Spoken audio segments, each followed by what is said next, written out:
শ্ৰমিকৰ অত্যাচাৰ নচলিব শ্ৰমিকৰ ওপৰত অত্যাচাৰ নচলিব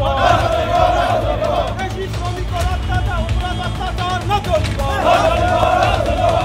শ্ৰমিকৰ ওপৰত অত্যাচাৰ বন্ধ কৰো আমাৰ অসম আমাৰ অধিকাৰ আমাৰ অসম আমাৰ অধিকাৰ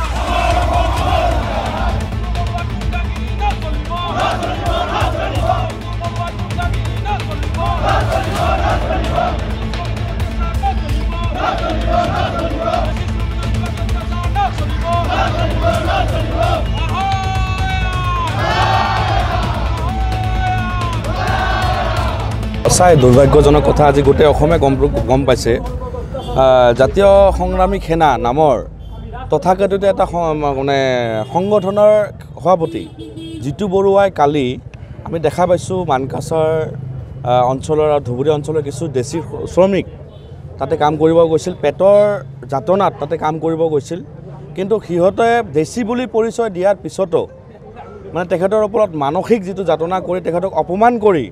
তেখেতক তাৰ পৰা গতিয়াই খেদাই পঠালে আমাৰ দেশী শ্ৰমিকক এইটো খুবেই লজ্জাজনক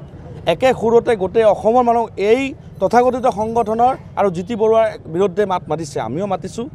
আৰু এই ক্ষেত্ৰত মই গোটেই অসমবাসীক এটা কথা ক'ব বিচাৰোঁ যে বিদেশী বিতৰণ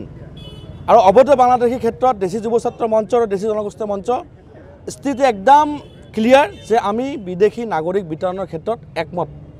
কিন্তু খিলঞ্জীয়া সংগঠন এটাৰ সভাপতি হৈ আৰু এটা খিলঞ্জীয়া সংগঠন বা খিলঞ্জীয়া মানুহৰ বিৰুদ্ধে এনেকৈ যে দেশী মানুহৰ বিৰুদ্ধে এনেকৈ কাম কৰিব আমি সঁচাই সপোনতো ভাবিব পৰা নাই এই উদ্দেশ্যত বা ইয়াৰ প্ৰতিবাদত আমি আজি ধুবুৰী জিলাৰ বিভিন্ন দেশী জনগোষ্ঠী মঞ্চ আৰু দেশী যুৱ ছাত্ৰ মঞ্চ জিলা কমিটি আৰু গৌৰীপুৰ তামাহাট আপোনাৰ বটেৰহাট এইবোৰ অঞ্চলৰ আঞ্চলিক ইয়াত একত্ৰিত হৈ এক প্ৰতিবাদ আমি সাব্যস্ত কৰিলোঁ ইয়াৰ পিছে আমি গৌৰীপুৰ আৰক্ষী থানা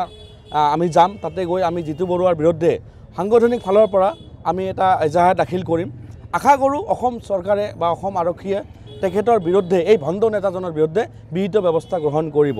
মই তেখেতৰ উদ্দেশ্য জনাব বিচাৰোঁ যে তেখেত আমাৰ দেশী বিষয়ে অলপ অধ্যয়ন কৰক যদি অসমৰ জাতীয় সত্তা বুলি কয় গোটেই অসমীয়া জাতিটোৰ কেনেকৈ সৃষ্টি কৰিছে সেই ক্ষেত্ৰত মই তেখেতক জিতু বৰুৱাক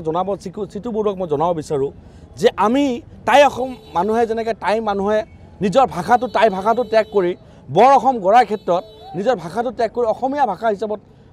নিজকে বিলীন কৰিছিল আমিও কমতাপুৰত দেশী ভাষা ৰাজবংশী ভাষাটো ত্যাগ কৰি বৰ অসম গঢ়াৰ ক্ষেত্ৰত একালত আমাৰ কমতাপুৰত দেশী ভাষাটো ত্যাগ কৰি অসমীয়া ভাষা বুলি নিজকে কৰি বৰ অসম গঢ়াৰ ক্ষেত্ৰত আমি ঠিক একে অসমৰ নিচিনা টাই অসমৰ নিচিনা আমিও আমি চেক্ৰিফাইচ কৰিছিলোঁ কিন্তু আজি আমাৰ সন্মানটো ক'ত আমাৰ মানুহে ইয়াতে ৰাজবংশী ভাষা বা দেশী ভাষা কোৱাৰ কাৰণে মানে ফ্লুৱেন্স ভাষাত অসমীয়া ক'ব নোৱাৰাত কৈছে অসমীয়া ক'ব নাই সিহঁতে বাংলাদেশী এয়া চৰম অপমান এয়া আমাৰ পতিয়া পাণ্ডে বৰুৱা আমাৰ মমেৰ আলী এনেকৈ স্বনামধন্য ব্যক্তিৰ ওপৰত অপমান শিলভদ্ৰৰ ওপৰত অপমান আমি মানি নলওঁ আমি আজি অসম আৰক্ষীক আমি এজাহাৰ দাখিল কৰিম তেখেতক যদি 24 ঘণ্টাৰ ভিতৰত গ্ৰেপ্তাৰ কৰা নহয় অথবা তেখেতে